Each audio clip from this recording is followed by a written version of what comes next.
Welcome to the Schmoopydady streaming experience. I am your host, as per usual, Schmoopydady. I'm a monthly Hearthstone Wild Legend player who typically hits Legend first of the month, and after that I goof off. When I goof off, I play your decks, which is why, in part, I know a bit about deck building. I have been studying people who are better at me building Hearthstone decks and why they're so successful for a long time, as well as I have been playing viewer decks for over a year and a half.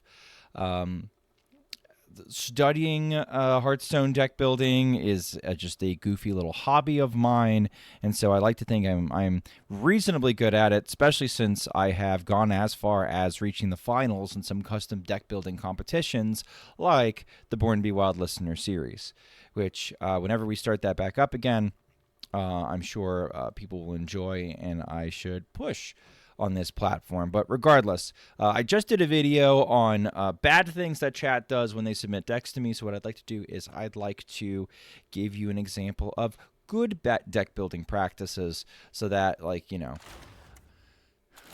I'm not just being like, meh, but not actually trying to improve anyone.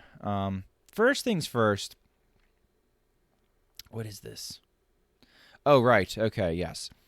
I wanted to bring up this deck first. This deck is nerfed. This deck is all but dead. Nobody plays XL Call to Arms Taxes Paladin anymore ever since Order in the Court got nerfed. But I just want to take a moment to look at how was this deck good? Like what were we doing to make this deck look decent and to be the best in the format and to run things from here? Because it looks like a god-awful pile of cards until you start digging into what I call packages. Packages are cards that just go together. For example, if you're going to run Mysterious Challenger, you're going to have to run a bunch of secrets because otherwise it's not worth the payoff. You want secrets that all work together. So we have things like Galloping Savior, Hidden Wisdom, Never Surrender, and Redemption, none of which are going to step on anybody's toes, right? None of these are going to be like, oh, it's Get Down. But then once the Get Down guy dies, it comes back through Redemption, and now I have a 2/1 for reasons instead of something much more valuable, right? Like all of these spells are fine on their own, casted on their own. They're not getting in anybody's way. The Mysterious Challenger only works because Order in the Court would go get the Mysterious Challenger and put the deck in this order, right? Order in the Court would go get Prismatic Beam, which is the strongest anti-aggro tool that you could use. Then you could find Torith. Torith was a strong enough card on its own, but it also was helped pushed by the secret package, Redemption in particular. And some people were starting to work on Auto Defense Matrix towards the end of this deck's life. Right, Auto Defense Matrix. Oh yeah, we have that in here. Get a Divine Shield just for, here we go, up here. Minion gets a Divine Shield when it gets attacked. Real fucking annoying if you've got something like Righteous Protector. That's just like you've just peeled the defensive shield off, and now you're attacking it again, and the Divine Shield goes back on top of it. Annoying as hell. Ursine Maul also sort of acting as another Order in the Court. Not a perfect one, though, to start getting this process going. And then the Order in the Court, of course, was putting in our, Call to Arms package. If you got Call to Arms, you were getting Weblord, Crab Rider, and hopefully Liadrin. Knowing me, in that fucking order, right? So you had the Trapdoor Spider that also had some synergy with Liadrin and Redemption, and also if the Trapdoor Spider died and came back through Redemption, it would get Divine Shield because of Liadrin. It's just like this deck was good because a lot of little packages all had these little inner synergies. Order in Court Prismatic Beam, Showdown Beam. Order in the Court I would consider a package in and of themselves. The Call to Arms package in and of itself. The Secret package was a great way to fill out 40 cards because Renathal's fucking broken. The Mysterious Challenger to just sort of pull it all together and make a minefield for Torith if Torith was either down or about to come down. This deck was very good because of its parts all summing together to make a greater than the sum of its parts whole.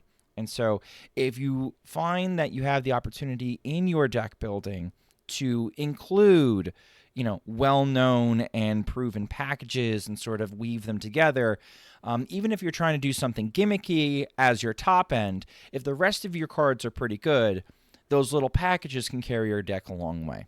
Anything in Paladin right now, if you're not running Showdown Beam, I don't know what you're doing.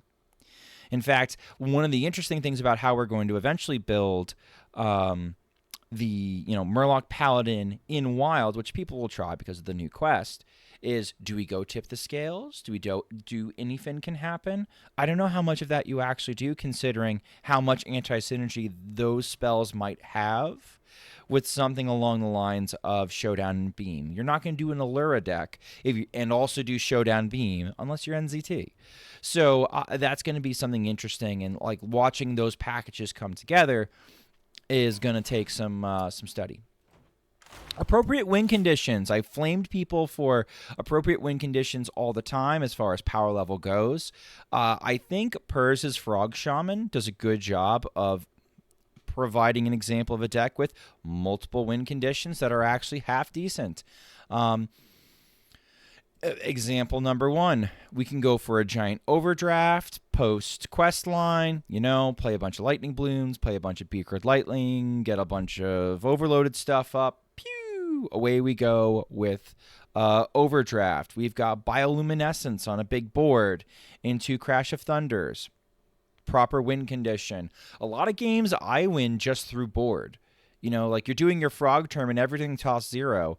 Volcanic Bursts and pop-up books and Storm's Wrath multiple times on a board. Like everybody's a gangster until they're looking at like 15 power. I kid you not. On board. So appropriate power level, and these things have rush. They can actually go in and clear up the board. These things have taunt. These provide stuff that doesn't hit me in the face anymore. This is all appropriate win conditions, and there's multiple ways to go about and finding it. This is my favorite example of gimmick done well. This is Booger Worm's Tog Shaman. Yes, it's following a similar shell, a proven shell, and we'll talk about shells a little bit later. It's following a proven shell of like the deck that would spam a bunch of Astalors and blow people up. But this one's playing a little bit different. Here, what we're attempting to do is the ETC has King Togwaggle, Azalina Soul Thief, and Ancestral Spirit in it. So you're doing the usual combo. You're doing your Murmur into Shutterblock, into Ysera, into Shutterblock, grabbing 3 pieces. You're grabbing Ancestral Spirit, Azalina Soul Thief, and King Togwaggle. Put your Ancestral Spirit on your Murmur. Throw down King Tog. Throw down Ceaseless Expanse, and then throw down Azalina. And there you'll have not only your opponent's deck and the ability to take your opponent hostage, but you'll also have a Ceaseless Expanse on board, and your Murmur will still be alive. So that's a lot of fun, and that's kind of funny. And if you're going to do one of these sadistic hostage type decks, this is a gimmick well done. This structure, this shell, is already proven. This would do very well against 30 Shadow Priests if we had 30 Shadow Priests anymore. It's decent into aggro and into slower stuff. No, you're not blowing them up right away, but what you are doing is you are getting to play the game the way that you want to play, which sometimes I'll get snippy about appropriate win condition and we can have that discussion, but this does make for good content if you like this kind of a deck. Shell of Support. Another great example is I used to play this type of hostage mage, which is Protos Mage. It's like, it's like standard style hostage mage, but I want to play Protoss cards, and so I'll put in the Protoss cards into the hostage mage shell.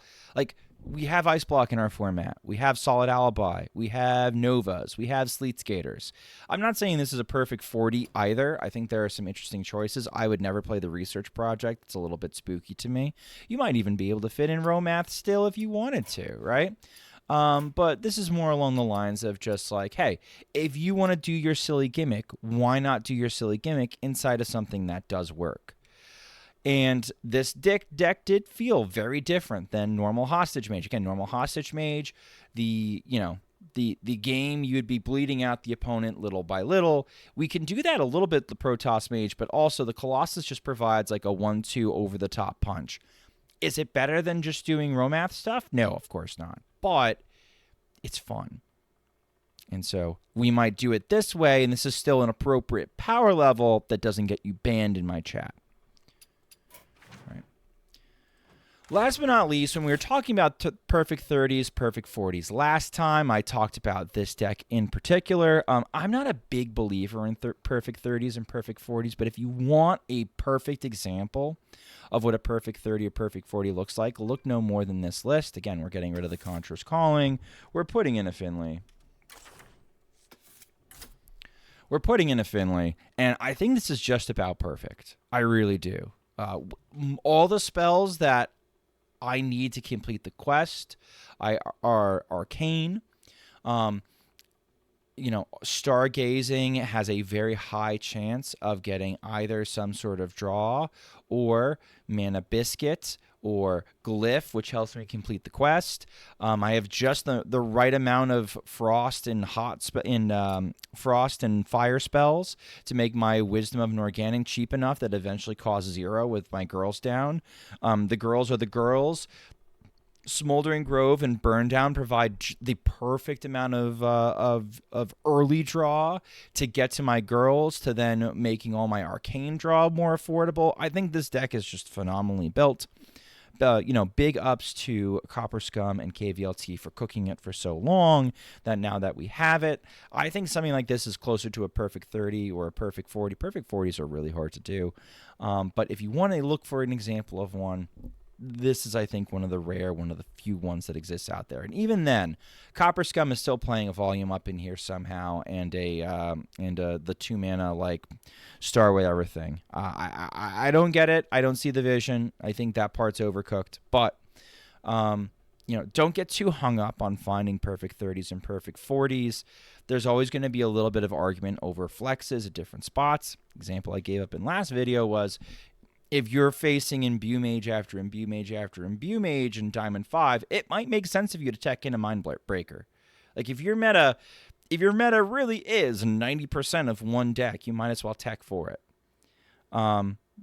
Middle of the Legend ladder at like 1,500, 1K, around where I am right now, that's probably not a good card to include. But then again, if you start getting up into like your top 50 and you keep seeing the same 5 people the same time of day every day, and you know what they build, teching in some cards for those specific games might make a lot of sense. So anyway, this is what I would consider one of your perfect 30s, and I've rambled on about that for long enough, and I'll fix it back at the end too. All right. Here's the fun part. You guys have made it to the end of the video. You've hopefully done part 1. You've now done part 2. So here's my offer to you, YouTube. If you are interested, I will take next Monday to play your decks. What you're going to do is you're going to submit the code in the YouTube comments underneath this video, and I will play your deck. Course, my members are going to get first come first serve, so they get to cut the front of the line. Everybody else get in the back of the line and go from there. If you'd like to cut to the front, you can join a member. If you don't want to become a member, that's okay too. I appreciate your support. Lasting this long to find this little Easter egg and interact with the video by leaving a comment below or just adding a like or a view in general. So. If you enjoy this content, please consider liking, commenting, and subscribing on my YouTube channel. I'll keep doing fun stuff like this, and I think I'm going to start taking more deck requests from YouTube comments for specific days to help fill out the content. Thank you very much.